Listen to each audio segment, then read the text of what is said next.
너무나 바쁘게 돌아가지요. 빨리빨리 해야 된다고 생각을 해서 정신없이 뒤도 돌아보지 못하고 자기 자신조차 돌아보지 못하고 뭔가 성공을 위해서 또 뜻한 바를 위해서 막 이루려고 정신없이 달려요. 달립니다. 그러나 그러다가 뭔가 이렇게 문제가 생기거나 아니면 뭐 병이 들거나 아니면 어떤 고난이 찾아오거나 그러면 그때서야 멈춰서 자기를 돌아보죠. 하지만 그렇다고 그래서 자기를 돌아본다고 그래서 답이 생기질 않아요.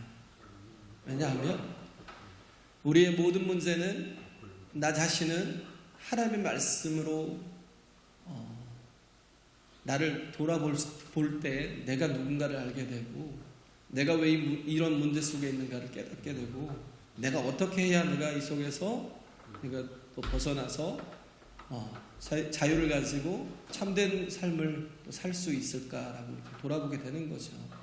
그래서 인생을 살아가는 데 있어서 가장 중요한 것은 하나님의 소명과 사명이라는 겁니다. 할렐루야. 하나님 부르신 거예요. 우리 인생에서 목표와 목적이 되게 중요하잖아요. 지금 제가 지난주에 잠깐 말씀드렸지만 우리의 인생에 목표와 목적이 없는 사람과 있는 사람은 큰 차이가 나요. 그냥 내가 되는 대로 하루를 살고 되는 대로 그냥 1년을 지나고 아무 의미 없이 내가 살아가는 그런 삶이 아니라 내가 하나님의 소명이라는 건 나의 목숨을 요구하사 부르시는 거거든요. 명자가 목숨 명자잖아요. 목숨을 달라고 요구하시는 거예요. 그래서 우리 인생에서 목숨을 걸 만한 목표가 있는 사람이 가장 행복한 사람이에요. 그렇지 않고 세상 그 무엇으로도 나를 계속 채워도 나는 여전히 언제 넘어질지 모르고 언제 망할지 모르고 언제 쓰러질지 모르는 약한 존재에 불과하다라는 거예요. 인생이 그래요. 참 약합니다. 되게 약해요.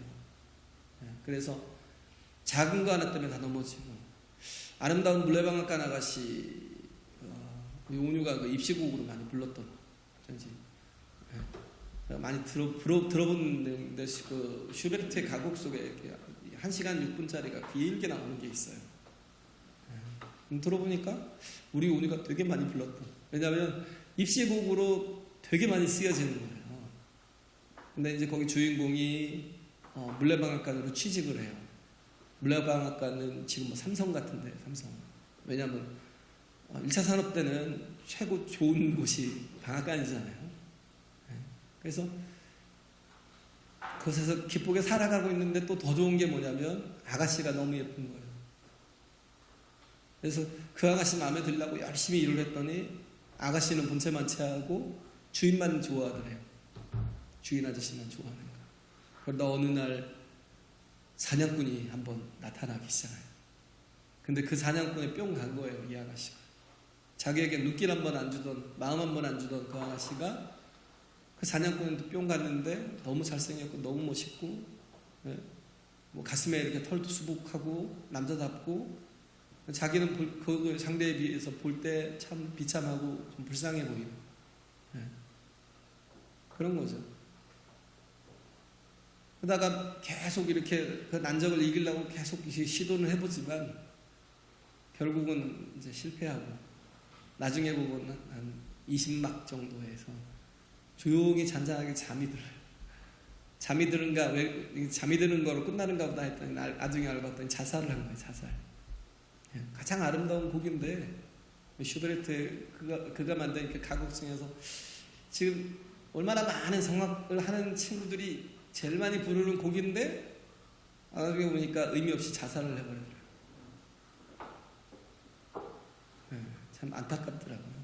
인생이 그래요.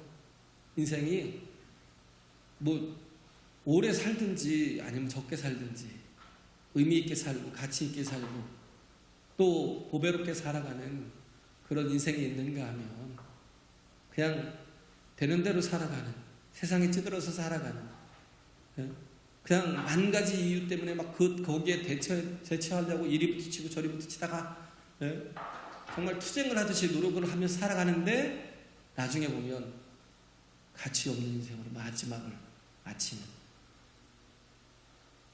참 얼마나 불쌍한 인생들이 많은지.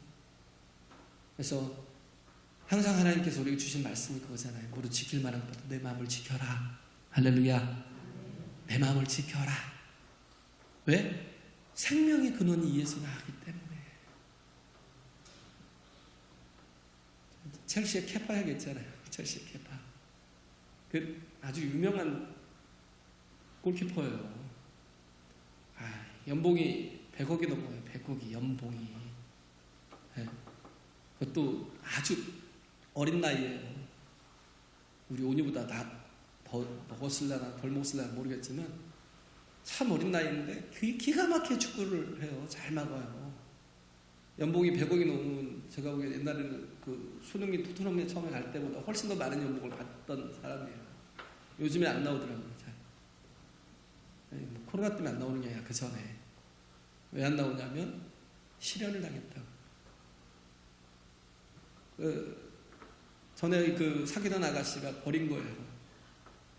그래서 갈피를 못 잡아가지고 끄떡하면 꼴을 먹고 또 끄떡하면 꼴을 먹고 마음의 중심을 못 잡으니까 자기가 가장 잘해야 될 직업인데도 불구하고 프로가 돼야 되는데도 불구하고 그게 안 되는 거예요.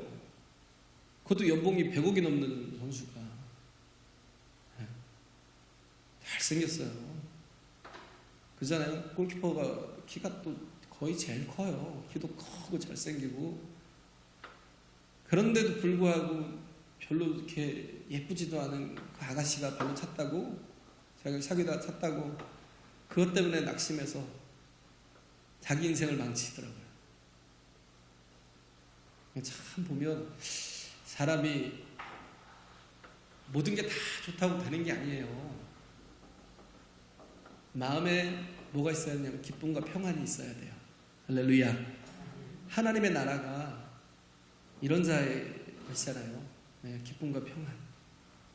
네. 세상 것도 이렇게 세상 것 하나 잃었다고 내가 사랑하는 사람한테 그 마음 한번 내가 마음을 뺏겼는데 또 그 마음을 거절했다고 그런 것 때문에 한번 이렇게 막 자살을 하거나 자기 인생을 거의 포기하거나, 이게 인간이에요. 이게 사람이에요. 부족한 게 사람이에요. 돈이 많다고요. 돈이 많아도요, 그게 내 힘이 되지 않아요. 제가 얘기했잖아요. 현대가 그 아들, 큰아들이었던가요? 재산이 1조밖에 안 남았다고 자살을 했어요. 1조밖에 없다고.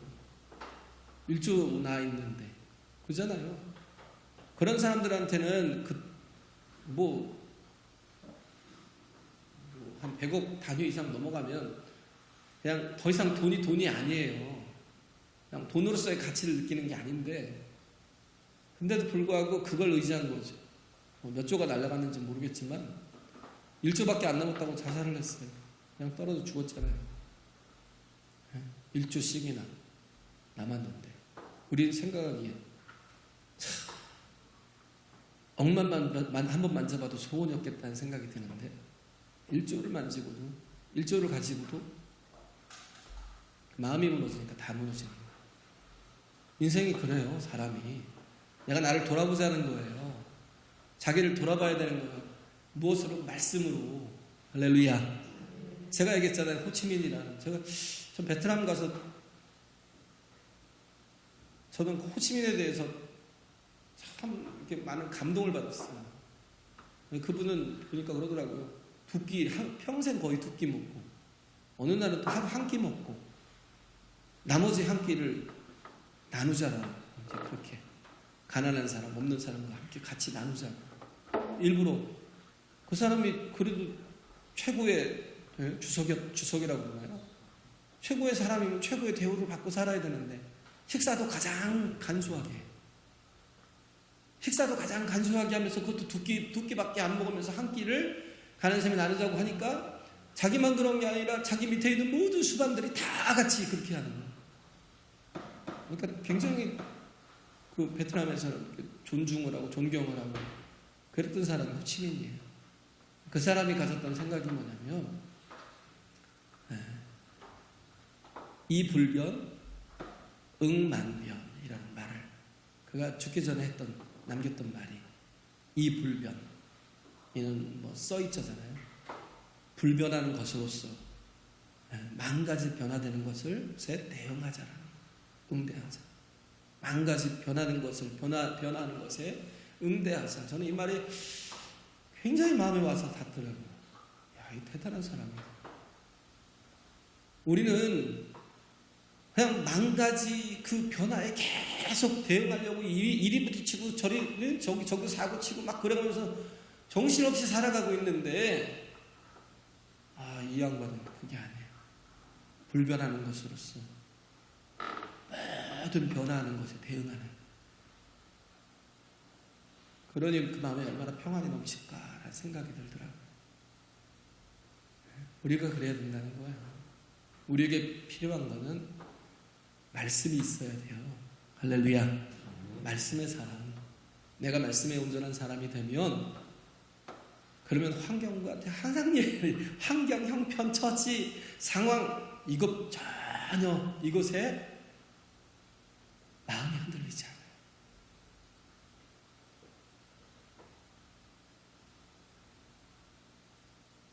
아브라함이 결단을 했어요. 결단이라는 게 끊는 거잖아요. 끊을 땄자니까. 그죠? 뭘 버리냐면 말씀 때문에. 하나님 주신 말씀 때문에 내 고향 친척 아비 그 집을 떠나라고 하신 말씀 때문에 다 버렸어요. 자기 기반을 다 버리고 또 형제들을 또 친척들을 다 버리고 그리고 뭐예요? 조국을 버리고 돈을 다 버리고 그러잖아요. 땅을 다 버리고 기업을 다 버리는 거니까 싹 버리고 그리고 하나님 말씀에 의지해서 내려가는 거예요. 가나안 땅으로 내려갔는데 분명히 그러면 뭐예요? 하나님께서 내가 지시하는 땅으로 가면 거기서 내가 너에게 복을 주고 형통케 하리라고 했어요. 네, 창세기 12장 1, 2, 3절에 보면 다 그렇게 얘기했어요.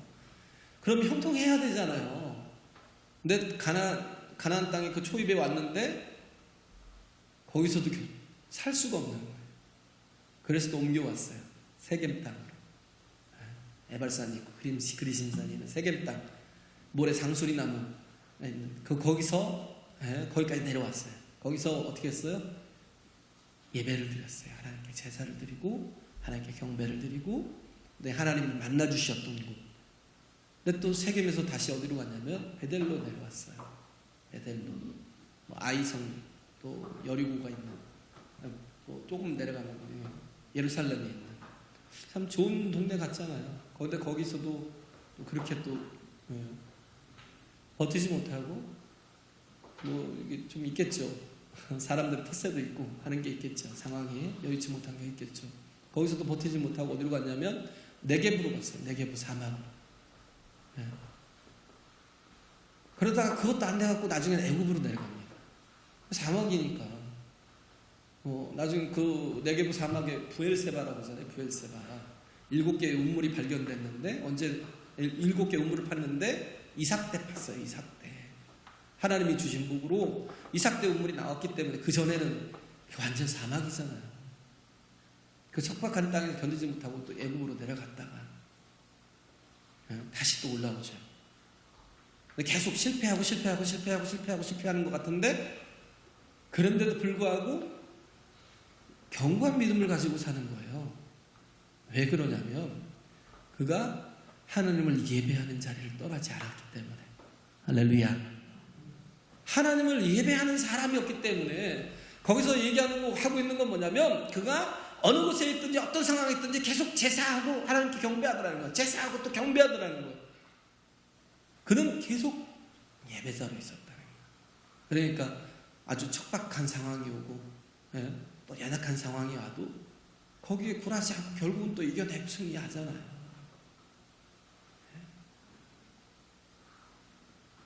예배가 왜 중요하냐면 예배는 하나님을 만나는 자리이기 때문에.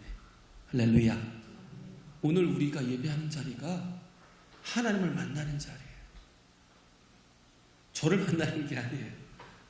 여러분이 마음을 열고 하나님을 구하면 하나님께서 만나 주신다고요. 네? 예배가 만나주시는 자리예요. 그래서 그 고개사 같은 게 있잖아요. 고개사. 공중고개 하는 거. 그네 타면서 공중고개를 하는데 고개사가 한 3바퀴를 돌고 또 다른 사람 손에 붙었다가 또 막 한 4바퀴를 돌고 다시 또 그네로 돌아오기도 하고 그런 걸 보잖아요. 그럼 우리가 보기에는 고개를 하는 저 사람이 되게 정말 실력 있어 보이고 멋있어 보이고 막 그 움직임 하나하나가 예술이에요. 막 거기 감탄을 해요. 그런데 정작 그때 중요한 건 뭐냐면 리시버예요. 받아주는 사람. 받아주는 사람이 제대로 받지 못하면 고개하는 사람이 실수를 해서 4바퀴를 돌아야 되는데 3바퀴 반바퀴 돌지 못했다고 치자고요. 그럼 훅 떨어져 죽는 거예요. 그런데 그 리시버는요, 어떤 상황에서도 그를 잡아요. 그래서 어느 때는 손을 잡아야 되는데 발이 잡힐 때가 있어요. 발이. 그러면 우리는 막 박수를 막 치죠. 근데 그건 실수였어요. 고개사가 반바퀴를 돌던 실수. 그래서 손이 잡혀야 되는데 발이 잡힌. 근데 그게 또 더 멋있어 보이잖아요. 왜? 리시버는 그 모든 이렇게 오차를, 그 간격을 메꿔주니까. 그걸 붙들어주니까. 하나님이 그래요. 하나님이 우리의 인생을 잡아주십니다. 할렐루야. 하나님이 우리의 인생의 그 오차와 격차를 다 줄여서 우리를 안전하도록 지켜주시고 이끌어주시는 거예요. 그분 안에 있는 삶, 그분 안에서 살아가는 삶에서는 결코 좌절이나 절망이 없어요. 우리가 다른 걸 다 가지고도 하나님을 놓치면 인생은 참 불쌍한 겁니다. 다른 걸 다 놓쳐도 하나님을 붙들면 우리의 인생은 목숨을 걸고 살 만한 목표가 있기 때문에 어떤 곳에서도 흔들리지 않는 믿음의 삶을 살 수 있어요. 할렐루야. 영혼을 추구하잖아요. 영원한 거. 그잖아요. 우리가 아무리 세상 거 다 취하고 소유하고 그렇게 해도 우리는 공실에 공수고 다 놓고 가고 그냥 빈손으로 돌아갈 존재잖아요. 하지만 하나님 앞에 돌아갈 때 결국 우리는 공실에 공수고로 돌아가지 않아요. 우리는 우리 하나님 안에서 발견돼서 하나님에서 살아온 이 모든 삶이 우리가 하나님 안에서 믿음으로 반응하고 믿음으로 순종한 삶은 영원히 남는 거예요. 할렐루야. 하나님이 그것을 인정하시죠.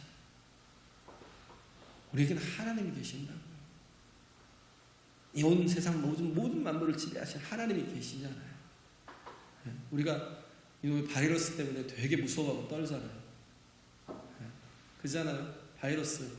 건강한 사람에게는요, 독감 정도예요, 독감. 진짜 독감 같은 거예요.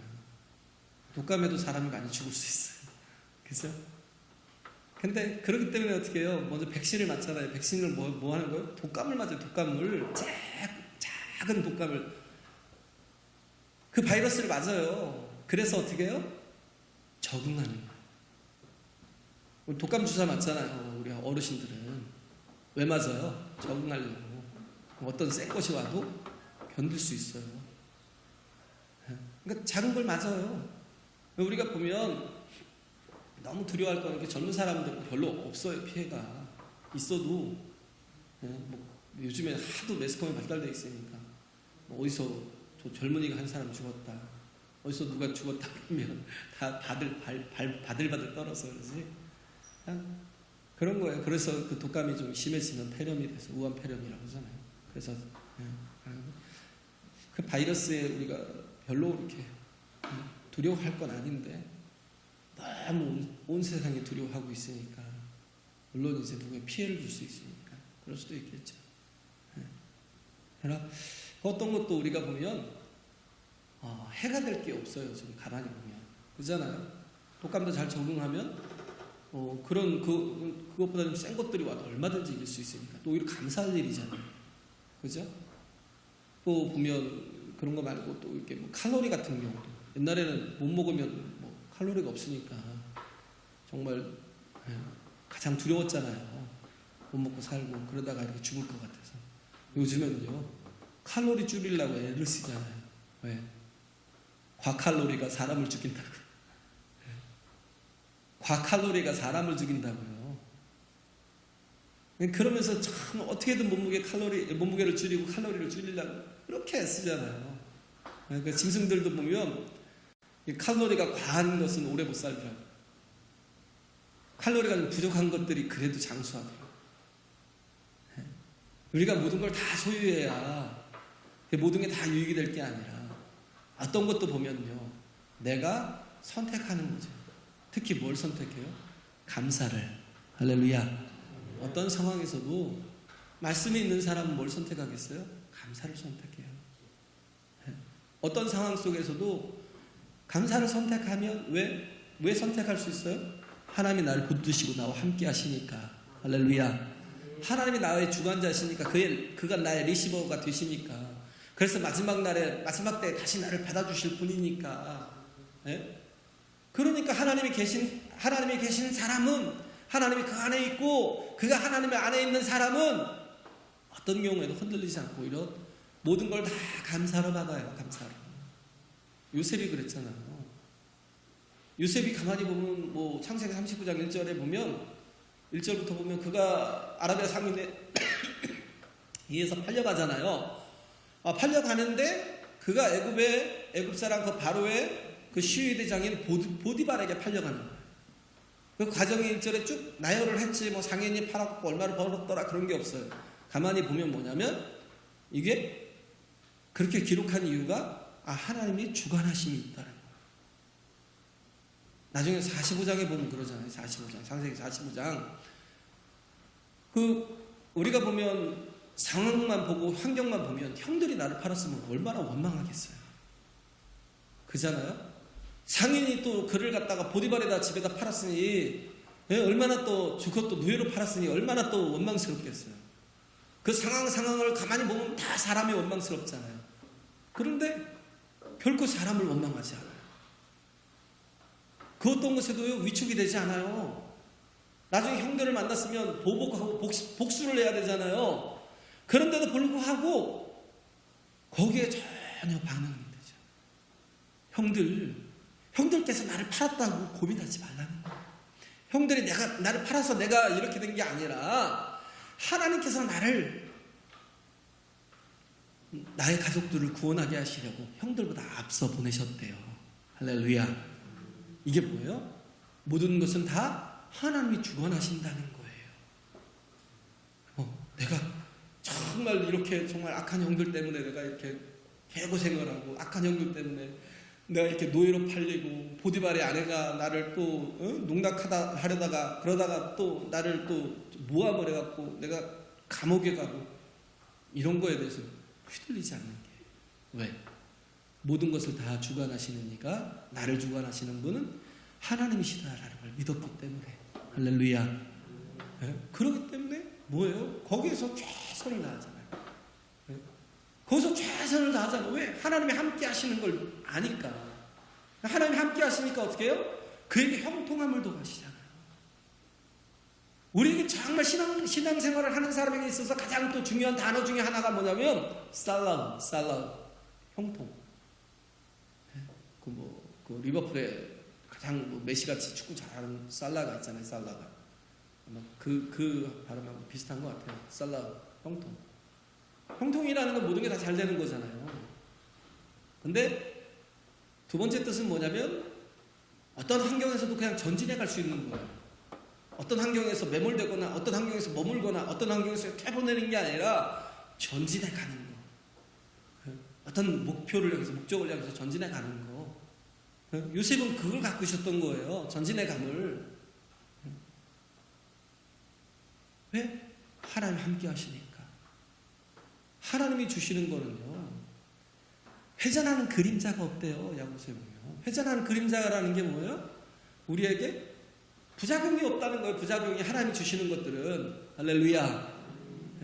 고난을 주셔도 그잖아요. 우리를 단련하여 욥이 그런 고백을 하잖아. 나를 단련하시는 거예요. 그거 내 길을 아신다는 거예요. 그래서 그가 나를 단련하신 후에 내가 정금같이 나올 거야. 왜? 하나님이 주관하심을 알기 때문에. 할렐루야. 그래서 정금같이 나올 거야. 고난도 하나님이 주신 거야. 그렇게 고백을 하잖아요. 여기서 바울이 본문을 통해서 보면 자기를 잘 정리하잖아요. 무엇으로 정리해요?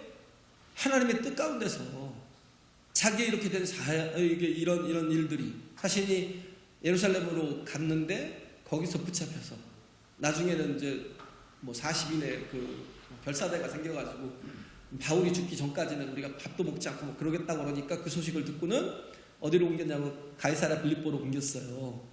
거기서 뭐 계속 이제 뭐 아그리파 앞에서도 그러고 베스도 앞에서도 그러고 이 재판을 받잖아요. 계속 한 2년 동안 있다가, 그러다가 어떻게 했어요? 2년이 지난 후에 로마로 옮겨간 거예요.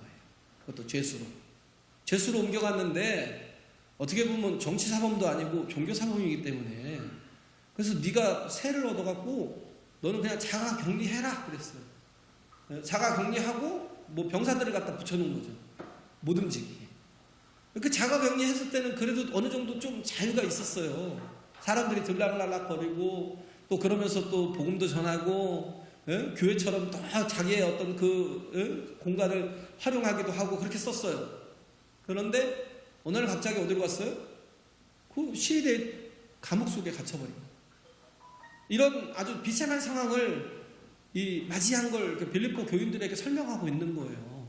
이것으로 인해서 너희가 좌절하지 말고 절망하지 말고, 이것 때문에 너희가 시험에 빠지지 말라는 거예요. 이것이 내가 이런 어려움에 처한 상황이 오히려 복음의 진보를 이루었느니라. 할렐루야. 오히려 내가 복음을 전하는 그런 또 다른 환경이 된 거야 라고. 그리고 이것으로 인해서 또 많은 사람들이 나의 가침으로 인해서 정말 그 고난에 같이 동참하려고 더 많은 복음을 전하고 있어 라고 얘기하고 있고, 그리고 또 어떤 사람은 그러지 못한 사람도 있단다 하면서 나를 시기나게 하려고, 질투나게 하려고 복음을 전해서 자기의 당을 만들고 자기의 패거리를 만든다는 거예요. 그러나 어찌됐든 전파되는 일은 그리스도니 그러면 됐다는 거예요. 거기에 매몰되지 않는다는 거예요. 오히려 어떤 상황에서도 하나님이 주관하심을 믿고 신뢰하고 있는 겁니다. 할렐루야. 하나님을 믿고 신뢰하고 있는 거예요. 그래서 이 바울은요, 예수님이 보면 그런 말씀 하시잖아요. 누가복음 6장에 보면 6장 27절부터 보면 너희 원수를 사랑하며 너희를 미워하는 자를 선대하며 너희를 저주하는 자를 위하여 축복하며 너희를 모욕하는 자를 위하여 기도하라 그러죠. 어떻게 원수를 사랑해요? 어떻게 원수를 사랑하고 또 미워하는 자를 선대하고 저주하는 자를 축복하고 모욕하는 자를 위해서 기도할 수가 있어요? 우리 본성과 전혀 맞지 않아요. 우리의 본성은요, 그냥 만가지 변화에 그대로 변하는 대로 응대하는 거예요. 세상이 그러니까. 세상은 뭐예요? 네가 나를 어떻게 대하는지에 따라서 나도 너를 대하겠다는 거예요. 온 세상이 그래요. 그러니까 세상이 지옥이죠. 그런데도 불구하고 여기에 교회들이 있기 때문에 그나마 세상이 아름다운 거예요. 할렐루야. 왜? 우리는 그래도 변하는 그런 것에 응대할 살아가지 않기 때문에. 세상 사람은 다 네가 나한테 어떻게 하느냐에 따라서 나도 너한테 하겠다는 거예요. 네가 나를 미워해? 이것이 네가 뭐라고 나를 감히 미워해? 2배로 갚아줘. 3배로. 제발 교회에서 미워하지 마세요. 시험이 들어도요, 정말 내게 시험거리인 사람이라 할지라도요, 제발 우리는 뭘로 살아야 돼? 말씀으로 살아요. 할렐루야. 내 본성으로 살지 말라고요. 응만면 하지 말라고요. 어떤 사람도 우리는 그렇게 해서는 안 돼요. 교회는요, 이 불변으로서, 불변하는 말씀으로, 그래서 만 가지 변화에 대응하는 거예요. 할렐루야. 원수를 사랑하는 거. 그잖아요. 원수를 사랑하는 거. 나를 괴롭히는 자를, 나를 미워하는 자를 선대하고, 저주하는 자를 같이 저주하지 마세요. 축복하세요. 저주하는 자를 제발 축복하세요. 할렐루야. 우리 속에, 우리의 입 속에 흉한 말은, 악한 말은 다 버려요. 다 버려요. 그리고 모욕하는 자를 위해서 기도하라. 우리의 반응이 정말 세상 사람들처럼 그렇게 본성을 따라 살면요, 우리를 통해서 하나님의 영광이 나타날 수가 없어요. 우리가 해야 될 건 뭐예요? 내가 나를 부인하고 내 십자가를 지고 예수 그리스도를 쫓아가는 거. 할렐루야. 그 십자가의 길에 하나님의 구원에 있었잖아요. 온 인류를 구원하는 하나님의 뜻이 있었잖아요. 그리고 예수님 말씀하시냐, 명령하시잖아요. 너도 그와 같이 나를 따라서 내가 너희를 사랑한 것 같이 너희도 이웃을 사랑하라. 이게 세계명이잖아요. 내가 너희를 사랑한 것 같이. 어떻게 사랑했어요? 십자가에 달려 죽으시기까지. 할렐루야.